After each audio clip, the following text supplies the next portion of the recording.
the counseling center, come by my office. If you just want to sit and vent, I have 2 chairs in there. You're welcome anytime. But we don't want you all to suffer with things like that. There are people you can talk to, okay? Especially freshmen, you're away from home. You've been away from home for a little while now. You may start getting sad and things like that. We don't want you to do anything, to hurt yourself or anything like that, because if something happens, you would be missed. Upcoming concerts, all your all's recital attendance things.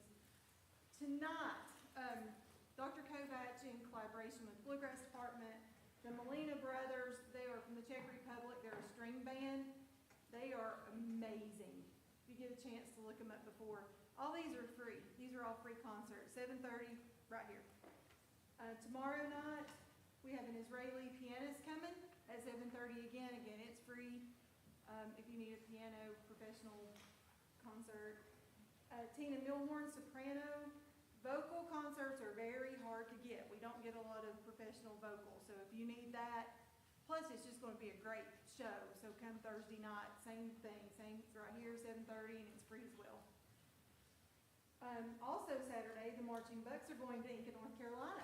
So, yeah. So we'll be there.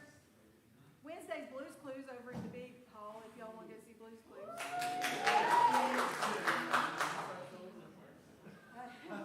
Is that a professional? Is Blue Cruise a professional? If they sing the Planet song, it might be. Y'all know the Planet song? Probably. Choral Collage, all the vocal groups are going to be performing on the 30th over in the Grand Hall.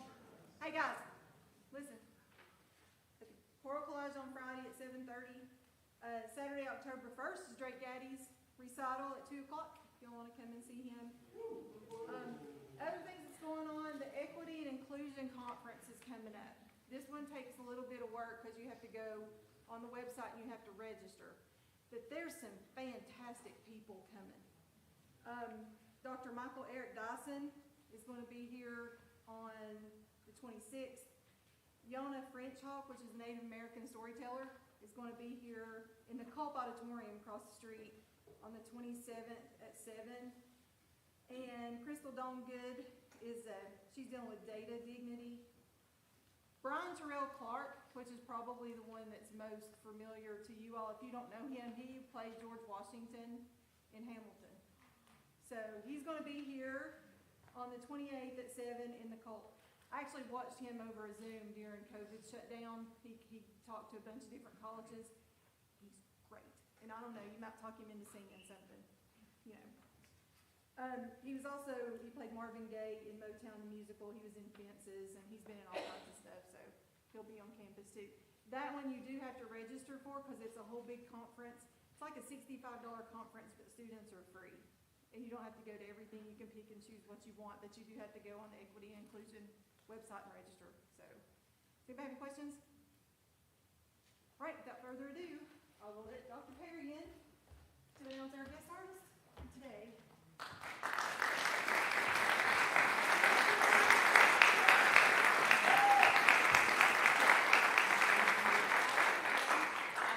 I'm honestly just so excited today to welcome our guest artist for Symposium. So this artist is particularly special to me because Bryson, Finney, and I were actually in school together. We were both in the clarinet studio at East Carolina University. So we were in college together, and it's just so incredible to see him doing amazing things now out in Nashville. I'm going to read you some stuff about him. Bryson Finney is an educator, songwriter, and musician that resides in Luverne, Tennessee. He received a BA in K-12 music education with clarinet as his primary instrument, and his Master of Arts and Education degree in instructional design, both from East Carolina University. He has served as a general music teacher, piano instructor, and choir instructor in the public school setting for nearly a decade in both North Carolina and Tennessee, and has continued supporting a diverse array of educational efforts as an instructional coach, working with Nashville area schools district-wide. In addition to his work in public education, Bryson has worked with the Nashville Symphony as the Accelerando coordinator, supporting the development of students from diverse ethnic backgrounds for careers in music. He has worked with Nashville Public Radio, the CMA Foundation, and is a recipient of a 2021 Regional Emmy as a songwriter for We Are Nashville. And he's also a 2022 Yamaha 40 Under 40 in Music Education recipient as well. He's the co-founder, coordinator, and program director of We Are Nashville, which is an annual music festival that happens in March. And the festival is designed to reach students and families from all over Music City with a mission of building community through the art form of music. Thank you.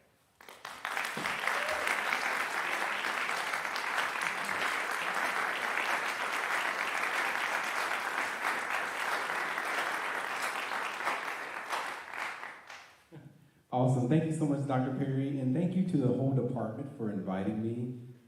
My stay last night at the Carnegie Hotel was great, and I had a great meal, great conversation, so it's great to be with you guys. I'm normally standing in front of music teachers and educators and talking, so it's really cool to be at a university and to be able to pour into you. I really want to share from my heart. A lot has happened over the last 14 years since I left East Carolina University, and I want to share what's happened and how I've done it. And if you have questions, I promise you I won't talk the whole time, just a bit. And then, but if you have questions after I'm done, feel free to jot them down and ask them to me when I'm done, okay? All right? Awesome. So I want to talk about how will you show up? So right now, we're here, we're in school, maybe for the next year or 2 or 3 or 4 or more. I was on the 5-year plan, so I get it. But for the next couple years, we're here. And I want to share, don't rush this time while you're here in music school. I'm out, and there's times that I think about when I was in school, I was right there with access to professionals and colleagues that were like-minded with me. And so this is a valuable opportunity. So make sure you don't rush this, okay? Take advantage of any opportunity that you see, all right? Anyway, so you're here for the next several years, but then what? What's next? And that's something I didn't think about. Like I didn't think about, I knew I wanted to be a music educator, but I didn't really spend time being intentional around what was next and how do I get there. I just did what I was told. And so what I want to share with you is how to be strategic around what's next, discovering what's next, and how to get there. What I share with you may be like, wow, that was awesome. I want to do exactly that. Or it may be something that you can use and add to for you. Okay? All right, let's go. So really quick about me, Dr. Perry did an awesome job with my introduction. Things that I'm involved in right now, that is me. I am a instructional designer for Metro Nashville Public Schools. So I go around and I provide professional development to educators around Nashville, Tennessee. I run the choral festival for the Nashville Symphony each year in March, which is Music in Our Schools Month. And I've done some work with the Cello Rondo as well. I am a graduate of East Carolina University twice. I'm the director. I'm going to show you a bit about We Are Nashville in just a second so you can see what that event is. And then I'm a content writer for the National Museum of African American Music. Have you guys been to Nashville recently? By the way, it's busting at the seams right now. It's like too many people there. But there's a brand new museum on 5th and Broad. So if you go down Broadway, there's a brand new museum called the National Museum of African American Music. It is awesome. So make sure you check it out if you can, but I'm a content writer for them. All right? And then I'm also a worship leader, and I play the piano for my church. All right? So this is the festival. So I wanted to share some images just to give you an idea of my heart in Nashville, Tennessee, and what I spend a lot of my time doing.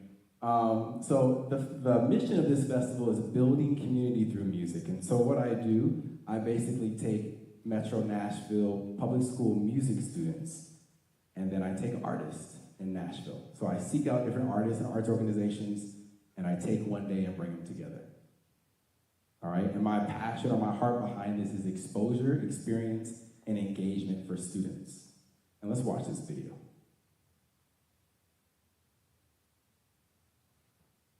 Nashville Festival, a program of Choral Arts Link presented in partnership with our Nashville Symphony. With a mission of building community through music, the festival seeks to invite school music ensembles from around the Nashville area, representing the culturally rich makeup of our city. The event provides an avenue for exposure to new musical experiences and performance opportunities, engagement through music creation, and education with local Nashville artists and arts organizations. Thanks to the generous support from local artists and partnering organizations, we are able to create an experience with the potential to impact a life forever. I hope to experience a great time performing in front of great people while I am just rocking it. And also the experience, because this is a really big opportunity and a lot of people never get to perform at the Skrymahorn, and they're way older than us. Happiness. Proud to be there, very confident, yeah. I'm looking forward to meet new people and show people what I can do. I'm looking forward to sing in the symphony.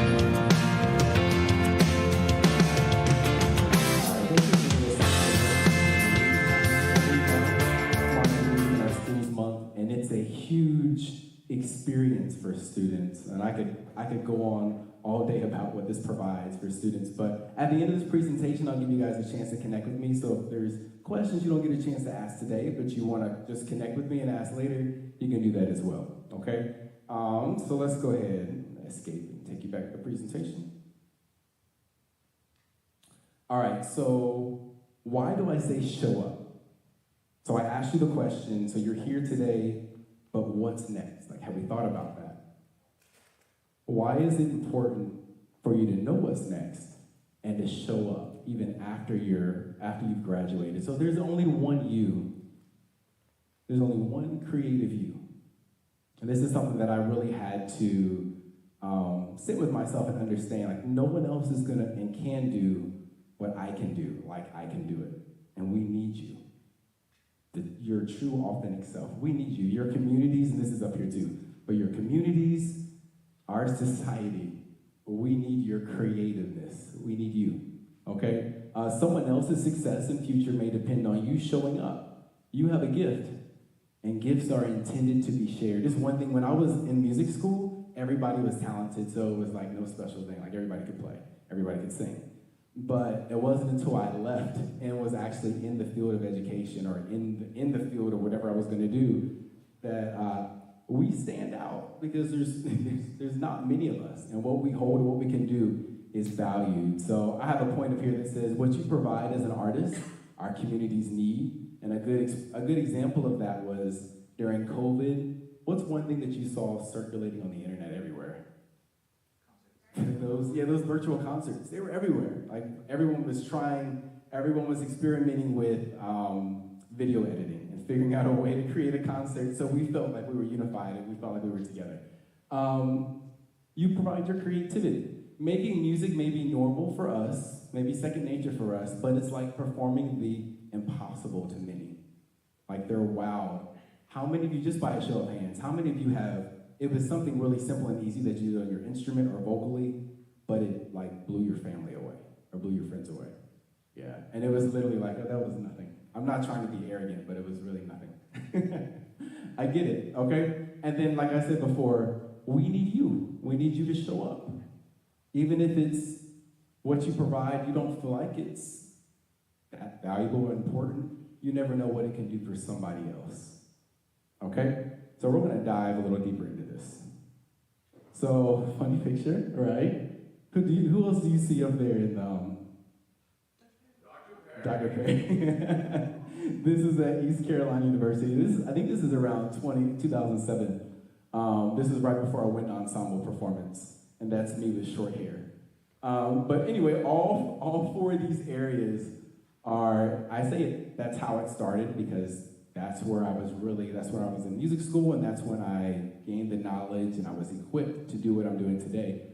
But these are all areas that I had to show up. All four of them. From being in wind ensemble, I had to audition into that ensemble.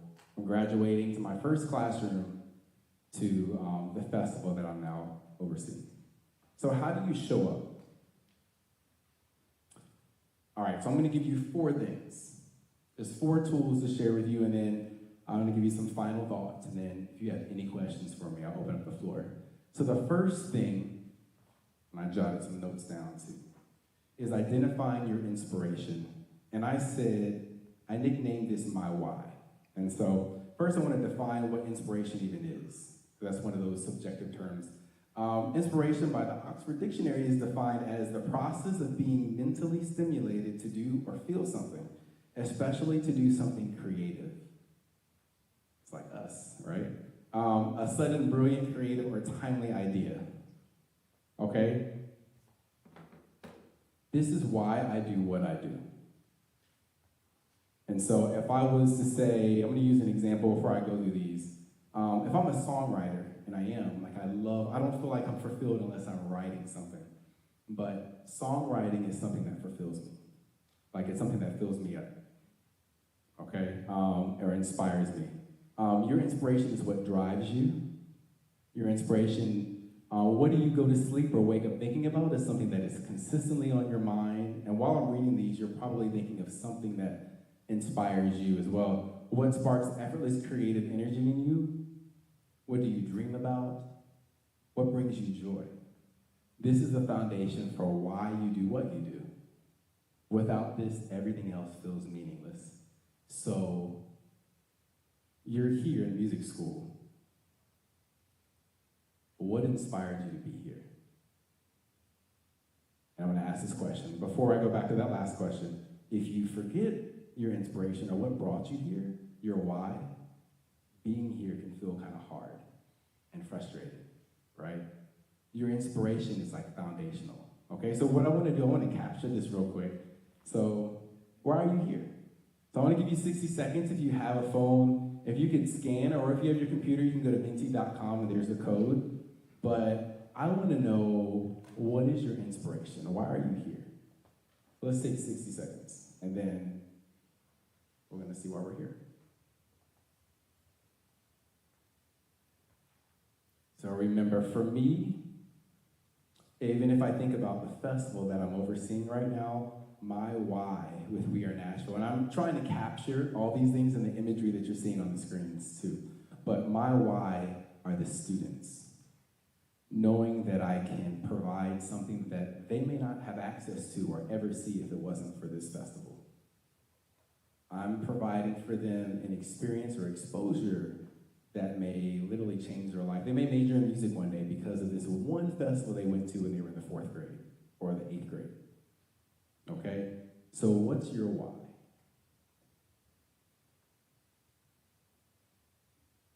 So, side story, I worked at J. Crew forever in Nashville, and the manager would ask me, what motivates you, or what motivates you to work? And I said, not working in the fitting room. Please do not put me back there. But what motivates me is being able to see what I'm doing is making a difference. Okay? And so she strategically gave me a job at J. Crew where I can always see, like I would fold. Because if I'm folding, I could see the fruit or I could see the impact of what I'm doing. But I hated working in the fitting room. I'm watching people go back there, try something on, and then drop it back on my pile that I just, like, it was so irritating. But, okay, all right, let's go see. Let's see what she did. Let's see what our why is. Oh, awesome. Well, why are we here? What's really cool about this, and it'll keep shifting as we keep adding to it, but nothing is huge because your whys are that unique.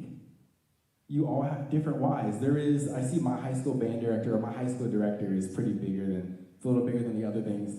I'll say this, my high school band director is one of the main reasons why I majored in music. My experience in high school band was awesome. I see inspiring students is pretty big as well, but everything else is about the same size. So that just shows me that we all have different whys, which is awesome, and they're unique, but they're unique to you. Please hold on to that. And I know I put that on that last slide, that if you lose sight of your why, what you're doing, or this next point I'm going to show you, can feel real frustrating. So make sure, I don't know if you journal. I know I journal, and I had to learn to journal, but I write down like where my headspace is So I can go back to that when things feel frustrating or things get tough. But your why is super important. I'm gonna move to the next one, okay? Awesome, thank you guys for participating in that. So the next thing, I have my why. I have my inspiration. So the next thing is to establish a goal. So let's say this is your what. And what I put down here is something while I was driving to Johnson City last night, I was like, what's another way of saying your goal or my what? Your goal is your direction. It gives you direction. If you don't have direction or something you're aiming towards, it's like you're just coasting. And that can get irritating. I need to know that I'm going after something. I'm running after something, I'm making something of my life. I have something that I'm working towards. So what do you see? You have your inspiration. Now your goal may be what you see, okay? This is where inspiration becomes reality. This could be a career, it could be a job, this could be an experience or a position. How can you use your inspiration to impact others? So if I'm a songwriter, I told you I love writing songs, maybe my goal is to have my song performed by a local choir in Johnson City, or where I live, okay? That's my goal. And I'll say this, your goal may be something you've never seen before, and that's okay. My event, We Are Nashville, no one has ever done that before. I didn't even know what my goal was going to look. My goal has shifted every year, like it's become bigger and bigger every year that I do the festival, but it's okay if your goal is something that you've never seen. All right, your whys are unique, so your goal may be unique as well, okay? And goals change. So my first goal when I got out of college, eventually I knew I wanted to be a teacher. I wanted to be a middle school band teacher. That's what I wanted to do. And I couldn't find a position anywhere. So I had to shift that to, I just want to teach. And so I became an elementary music teacher and I fell in love with that. And I stuck it out for 9 years. All right, so we have our inspiration, we have our why, we have our what. Okay, so after you have that, and these don't have to be in any particular order, you just need them. All right, the next is a process. So this is your how, okay? This is your intentionally developed plan. And I'm gonna show you mine in just a second. Your process should be focused, and it should be strategic, because you know what you're after. You know your why, you have your goal. Know what is needed to accomplish your goal. Remember to be reflective, and this will have to be adapted as needed. And I love this next point, and I jotted some stuff down around this. So I said, see failure as a teacher and not a death sentence. So as musicians, we tend to be, I'm super guilty of this, so guilty. But I tend to be a perfectionist by nature. Like it's gotta be right. And it drives me up the wall, or it stresses me out where I wanna quit if it's not right. It's gotta be perfect. It's the way I've always been. But I had to give myself permission to fail. But it's okay if it's not perfect. It's okay if it's not the way that I planned or I saw it. And this is what happens in process sometimes. Failure can be a great teacher. And you're not defeated unless you give up. Okay, so your process may have to be adapted. You may have to change it. Failure may be a part of this, but as long as you don't give up, like, just graduate, right?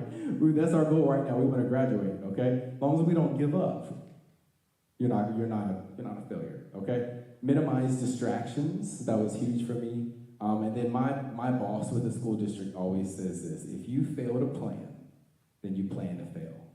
If you have no plan, there's nothing you're working towards, and you have no process of how to get there, then you are going to fail every time, okay? I put down here a process. So I'm a songwriter, right? I want my song to be performed by a local choir. I need to learn what local choir ensembles enjoy performing.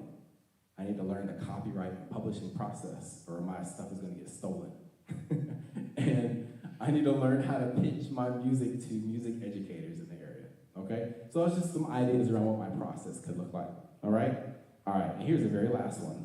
So, here's my process with the festival. I wanted to show you this as an example. So I had to be very strategic around what I want in March. And so this is literally each phase that I go through with planning the festival each year. And right now I'm in sponsorship and application launch. I'm trying to get teachers to sign up. All right, and here's the last one. So develop key relationships. This is my favorite one because you're doing this already and you're not even really trying to do it. But I just want to make sure you know that you need to do it, okay? Develop your key relationships. Know who are you riding with or who's riding with you. That will dictate how successful you are.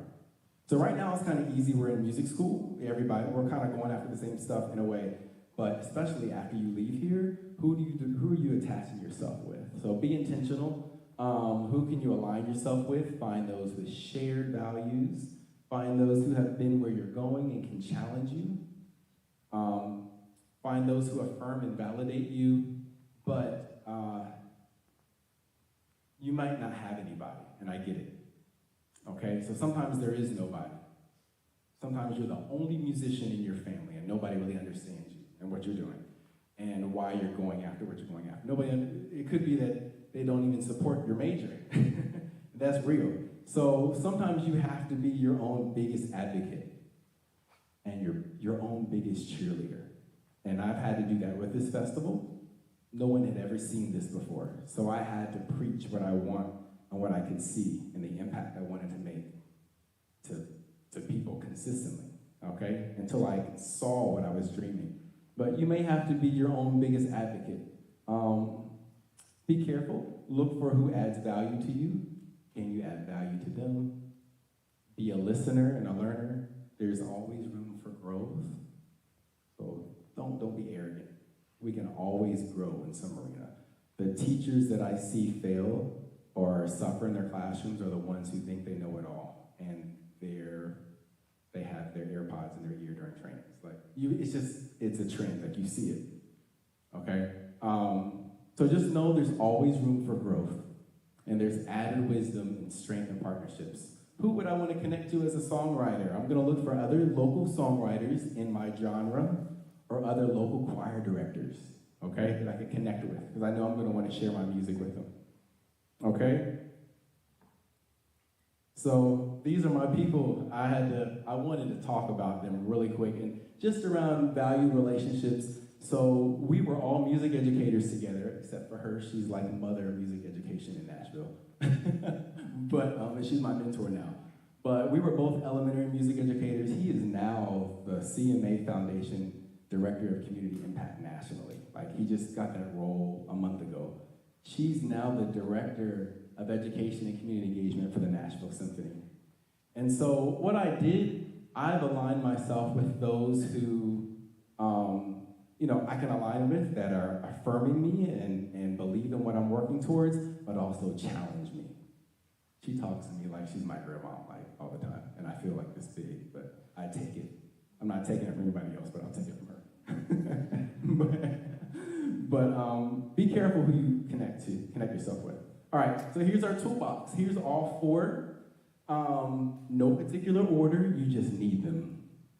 You need them. If you lack inspiration, it's gonna get frustrating. If you have no goal, you're drifting. If there's no process, you probably won't make it there. And relationships is a toughie. You may have to be your own biggest cheerleader sometimes, okay? All right, so there's your toolbox. Show up. And these are just examples of what I've seen in music majors, how we've shown up. But whatever you're aiming to be, whatever you're working towards, everything in me, I want you to show up. We need you. Your community needs you. The society needs you. And these are just some final thoughts. Before I go into these, I want to capture any questions you may have. And then I'll talk about these. There's one at the end that's like major. Yes? You mentioned that you were in public schools for 9 years. Yes. People that are going to be going into teaching, what is some advice you give to a new teacher? Oh, that's a great question. Be a learner and a listener. Please don't walk into a school. Two things. Be a learner and a listener. Don't walk into a school arrogant. Know that there's always something you can learn, even if they teach a different content area. There's something that you can learn from them, especially with classroom management. At East Carolina University is like one of the top education schools in North Carolina. It started as a teaching school, but what they couldn't teach is what's actually gonna happen when you're in there with the kids. So it's a whole different ballgame. So yeah, make sure you be a listener and a learner. You know, listen to others. And the other thing is you're going to have to be an advocate for yourself and your music program. And if you're not if you're not an advocate for what you do and what you bring to the school community, your principal won't be either. Okay, they're going to feed off of you. So those are my two biggest things I would say for you music educators. It's a good question. Is there anything else? Yes. Outside of school, since you've been out for a while, where is the biggest source of your new learning? Like, where do you find your biggest inspirations and new ideas? Oh, I love that question. Oh, that's great. Let me think. I would say from colleagues. I don't have his picture up here, but the guy that I said now works for the CMA Foundation, like watching what my colleagues and peers he graduated with the same time I did from college. So we were in music school together, not the same school. But, you know, we were in school the same time. We were students just like you guys, but watching people rise and seeing what they're doing, that has always inspired me. Outside of that, like even when I was in the classroom, I would look for other music educators that were doing things that I was doing. So there's one school in particular, PS22 in New York. I would follow that choir and that director. Like I'd love to see what he was doing. And then we're creatives. So my path is not gonna look like everybody else's. And I had to accept that. Like what I'm gonna do, the way I do me is going to be different. And I have to be okay with that and know that it's still valid. Just because it's not what I've seen doesn't mean it's not valid. It's still valid. So that's a really good question. Yes? I actually loved the part of your speech where you said QR code and submit things. Yeah. How do you think of adding something like that to a speech or a performance to get more audience involvement? That's a great question. So my master's is in instructional design. So I literally look for ways to deliver instruction in an engaging way. Okay, so when you're doing a lecture, there's only but so much engagement you can do. But you can be strategic with how you try to capture and keep your audience. So like even when I'm designing instruction, I'm thinking about, there's more things you're gonna see in a second to engage you in just a moment. But even video, media, the imagery that you saw up here, all of that. Like I'm thinking about your experience while you're listening to me, not just filling your head full of what I want to say. Okay? All right, cool, yes? So, was there ever a point, either in your education or your career, when you felt like you sort of hit a wall and you didn't really have motivation, Jesus. or you were turned down for something? Yeah. And how did you bounce back? Yes, God. Oh, man, yes. So year 7, 8, 9, I love kids. I love teaching. That's why I'm doing the festival I'm doing. But I was in the classroom and I felt boxed in. And it was more so because of my principal. And I was advocating, I was writing music for the school. I was taking the kids, we were like going around that. We recorded a CD. Like we were doing all types of stuff. But I was very frustrated under him. And so what I did, I looked for other ways to express what was in my heart to do. So I opened up a piano lab, and so I taught my students piano after school, and no one governed how I did that. I had 50 kids. I was making $2,000 a month on top of my paycheck. And that day they just paid $10 a kid for an hour. I was making like $2,000 a month, 2 hours a week teaching piano class. So don't let anyone tell you that music educators they can make a living. So that was on top of my salary, so it was great. But yeah, I had to be creative, and then the festival. So these are all ways that I could still fill my cup. And then I eventually got a job, a district level job, which is what I'm doing now. So I wasn't under his yeah. But you get bosses like that sometimes. It is what it is. Yes. Do you work right now in a public institution? Mm-hmm. Yes. I work for Metro Nashville Public Schools, so I work for the Davidson County's public school system. Yep. So how do you manage your project and the program you're running? Yeah. Along with working at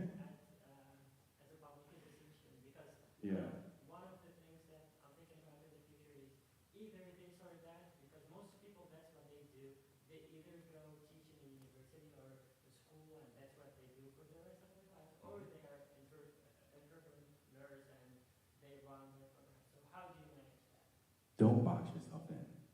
That's one thing I had to really digest. Like, I don't have to limit myself. And just because I choose one route doesn't mean it's forever, unless I make it forever, right? During COVID, I was working with the symphony. I was a cello rhythm coordinator. I was working with the school system, and I was working with the museum. Like, I was doing all three. I don't know how in the world I was doing it. But I was very intentional with my calendar and scheduling, but you can do it. You can do it. You just have to be very, like, time management is gonna be your best friend. You're gonna have to make sure I blocked out in my schedule, so this is for Metro Schools at 4 o'clock, no more Metro Schools, we are Nashville Festival or Nashville Symphony. So I just had to be really strategic and intentional with my schedule. Planners, calendars, yes, they're your best friend. So, and that's if you decide to be multifaceted and do more than just like a linear route. So, good question. If I didn't answer all that, let me know, okay? Okay, cool, you're welcome, yes. So if you go to a school that may not have like the biggest, like the best culture for music and like have really stubborn kids and like they don't want to live up to like their their potential as musicians. Yeah. What's your advice for kind of building that culture from nothing or like pushing kids to be able to live up to their potential? That's a great question. Oh my gosh. So I work in the inner city elementary school. It was literally a project elementary school. They brought all the kids that were testing the lowest in the district to one school. And it was an experiment. They wanted to see if it would work. And they brought some really great teachers. So the first thing I had to do, because those first graders, I had like 36 in there, and I forgot what age they were. They were off the chain. But I forgot how old they were. But I had to learn what are they interested in. So I couldn't just be focused on what I've learned in college, and what I want to teach them is not about me. It's their music class. This is their opportunity to learn music at first grade, second grade, whatever, 8th grade, but this is their music class. So I had to be strategic with balancing what they needed to know based on what the curriculum is and what was culturally relevant for them. So I had to hook them. And so that's what I would say. And even if you spend more time doing things that are structured but are relevant to what they like at first for a while, it's okay. Because it bothers me when teachers say, you don't have to like me, I'm not your friend. They do have to like you, or they're not gonna listen. They do have to like you. So you don't have to be their best friend, but they do my kids need to enjoy being with me. Another thing is, I always was intentional around sharing with my students that I'm here for you. Like, this is our music. This is not just my music class. My name's on the door. But this is our music class. This is our music time together. So I would say, one, being transparent with them. And then just knowing what is culturally relevant to them. What are they interested in? And like honing in on that. Don't just dump your knowledge on them, because that'll always hit a brick wall. Oh man, I've seen train wrecks, but yeah. I had to learn the hard way too. Guys, these are great questions. Let me show you this really quick, and I'll see if there's any more questions. Do not allow life to happen to you. You dictate your life. Don't just drift, okay? You decide what you want to do, what you want to be, and go after it. I like this next thing. Be intentional, write the music, and perform it with everything you have. So be intentional. So be intentional, write the music, and perform it with everything you have. You know who wrote that? You know who coined that? I did. I wrote that. I felt really good about that. I was like, that's profound. That was great. Don't limit yourself. Don't doubt or belittle what you have to offer. And don't let others belittle what you have to offer either. That is huge. Like, just because Vanderbilt University's music education choral director, Tucker Biddlecombe, just because he's a good friend of mine, we're great, I'm just, as an example. But let's say he didn't understand my vision with We Are Nashville. I don't need to feel less than about what I'm offering in my program. It's still valid and it's still needed, okay? We're great friends, we're cool. All right, so just because you don't see anyone else doing it doesn't mean it's not valid. There's that one again. And then the last thing is the imposter syndrome. So for those who don't know what that is, this is the feeling of being in a space and feeling like you don't belong there and someone's gonna find out. And so you're working to prove that you belong to be here. That's real. Like a lot of people deal with that and deal with it silently. So it's the feeling of, I'm in this new space, so I got a job at the Nashville Symphony, and I feel like I don't really belong. I don't know, I just, this weird feeling like I don't really belong here. I got the job, but I just got it because they needed another African-American face here. It's that feeling, but I don't really belong here. And they're gonna find out that I'm not really talented to be here. That's not right, that's a lie. It's a false belief system, and I put that here because you're not alone. A lot of people suffer from, that is real, it's a real thing. That's why it's called, if you Google imposter syndrome, you'll see. But yeah, just be aware that that's real and it's a lie, okay? You auditioned to be in this music school, you deserve to be here. You're gifted and talented, this is where you belong. I had to tell myself, they selected me. And it's crazy how I did feel like that with the symphony when I first got hired. But I'm like, why am I wrote music that the symphony has performed. Of course they're happy to have me here. Like, why would I even feel like that? But it's a real thing, okay? All right, so, all right, 4 things. I knew my inspiration, my why, I have my goal, I had a process that I stuck to, and I was faithful to it, and I was intentional around my relationships, and this is what's happened without me trying. It just happened. All right, I won't read all of this, but it just blows my mind every year when there's something new that, you know, that the accomplishment or whatever, of something that I was faithful to the dream. You know, to the goal. I was strategic, I followed the process, I stayed the course, and every year I have to remind myself of why I'm doing this festival, because it's hard, and what my goal is, and define the process, and be intentional around the relationships of the people that are around me, okay? The next slide is, okay, so if you would like to, I'm gonna get any more questions that you have. But if you want this presentation, if you want to have this toolbox, if you scan this, you'll have the presentation that you can hold on to. It's yours. All right, now while you guys are scanning that, any other lingering thoughts? Yes? So I definitely feel like I'm already going through burnout. This is my first year and I feel that imposter syndrome because I just came out of high school and I feel like our priority wasn't music theory as much. So I feel like now with my major it's required, I feel like I'm severely lagging behind and it's hard to keep kind of going with my degree if I have to keep kind of doing it. So I'm wondering how you took time aside from music to kind of reset yourself mentally, be like, this is where I want to be, this is what I need to do. Because I find it hard to separate my life from music sometimes, and I feel like you have to do that to keep yourself just mentally safe. Oh, yes, no, that's loaded. Yeah. So the first thing I would say is, even if what you're doing right now feels hard and frustrating, remember why you're here. There's a reason you auditioned and applied to be in music school. And then also remember that feeling of, if you feel that imposter syndrome thought or a lie, it's just a lie.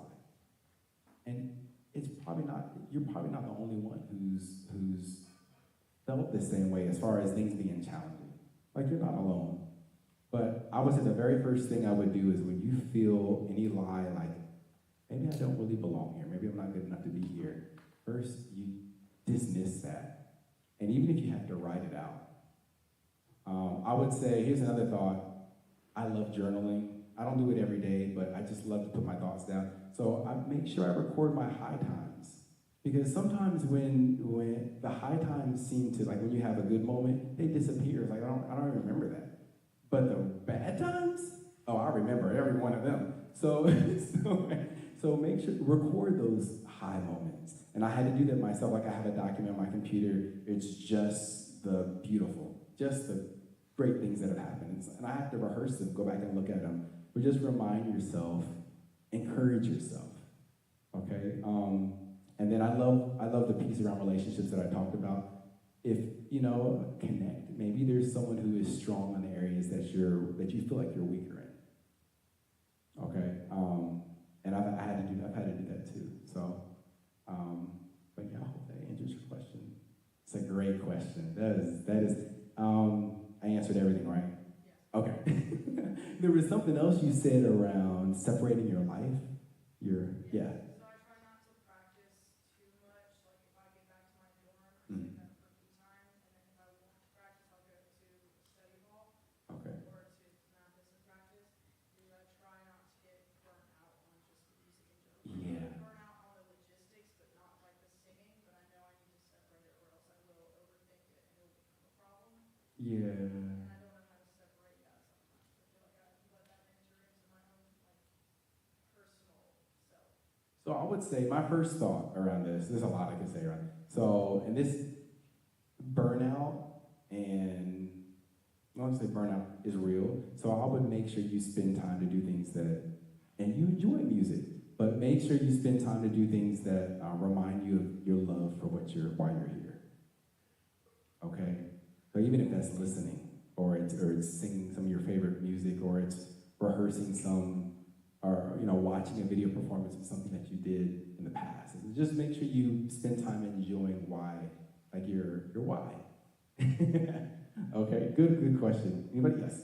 So I'm currently a senior. I am, working towards my senior recital, working on my honors thesis. I work a job, and that's all on top of all of my classes. So I'm very busy, and I have very little free time. And what little free time I have usually is spent practicing, working on something that I need to do for school. How do you create sort of that work-life balance where you're not overwhelming yourself with everything, and you're still getting that little bit of time for yourself where you can relax, do what you want? Yeah, that's a good question. So I'm very strategic around that. Saturdays are Cracker Barrel and movies for me, so that's what I'm doing. I don't let anything else interfere with that. And I have a lot going on my schedule, but no one touches Saturday mornings. Actually, or Saturdays, period. So I start off my Saturdays, I love kickboxing. So I kickbox, like it's no work, like kickboxing, and then I go and I binge out at Cracker Barrel, and then I go sit in the movie theater and just I have the Regal Unlimited card, so I can just but I literally have to spend time doing things that I enjoy, but I have to be intentional around scheduling that in. And right now it's every Saturday. That may change, but I would just say be intentional around making sure you have you time. I also love the middle of the night. I know that's really bad because I don't get sleep, but I love the middle of the 1, 2 a.m. Oh, that's like the creative hour. I love it. Yeah, that is my hour. But yeah.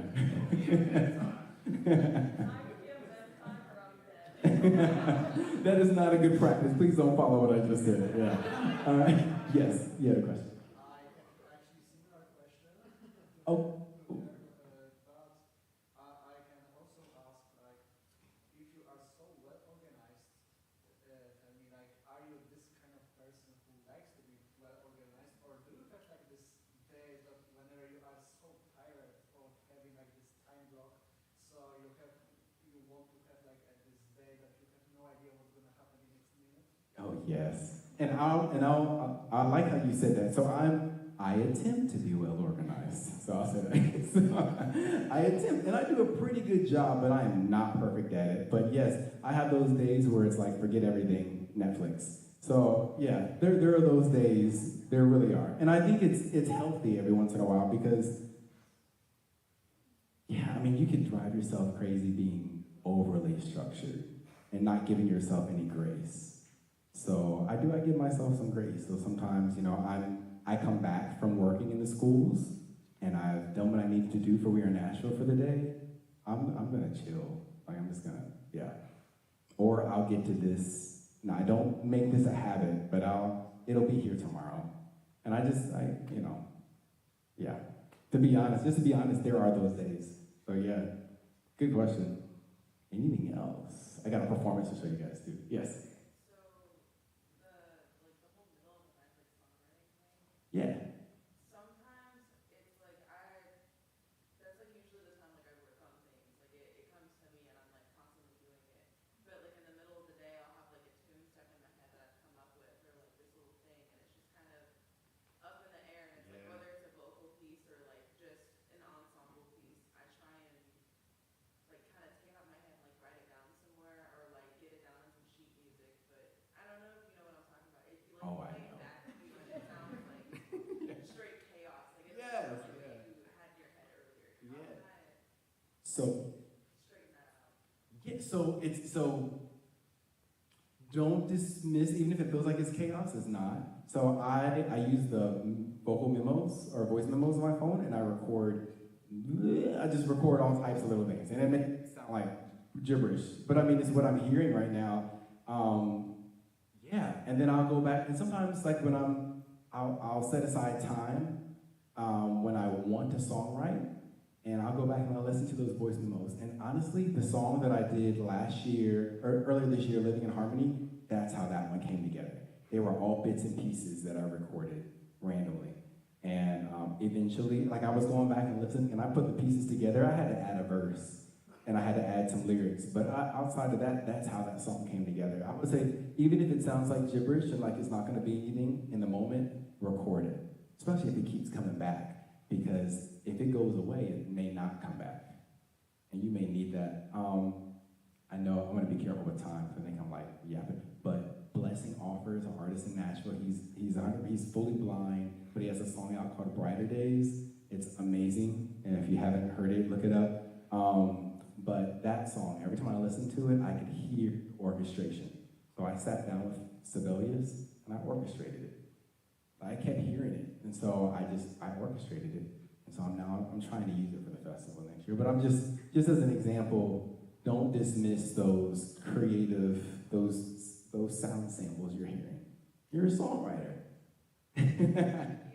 You're welcome. That's awesome. All right, guys. Let me show you this. No, watch my time. Okay, I'm doing all right.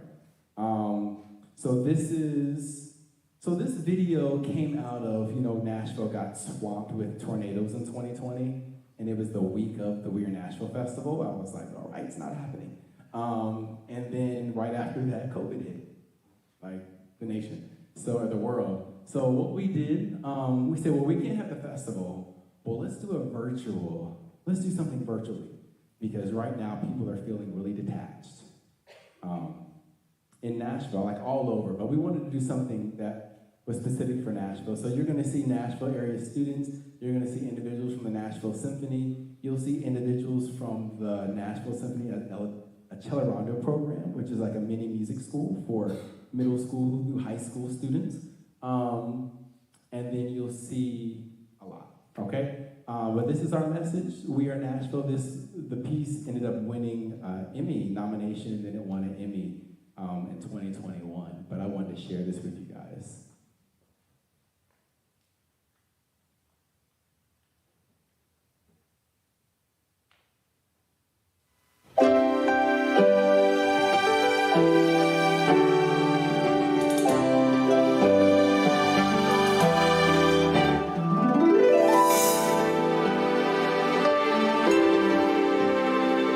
A city that's just for me, a valley of opportunity, made up of what we see, a symphony of diversity.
musical genius. He is like scoring music in Sibelius, like now, in elementary school.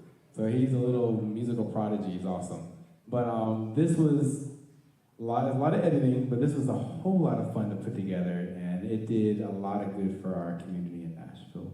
So that's it, guys. I want to share my contact with you so you can connect with me. Let's do this.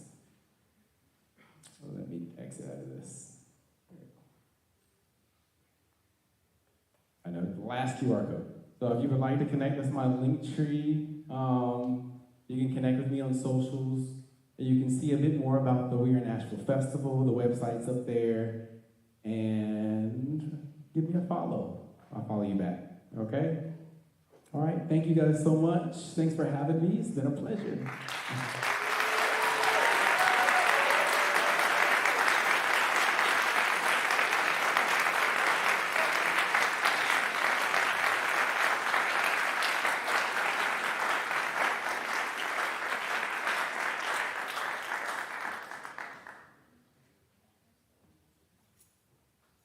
Before you all leave, I need some help moving the piano.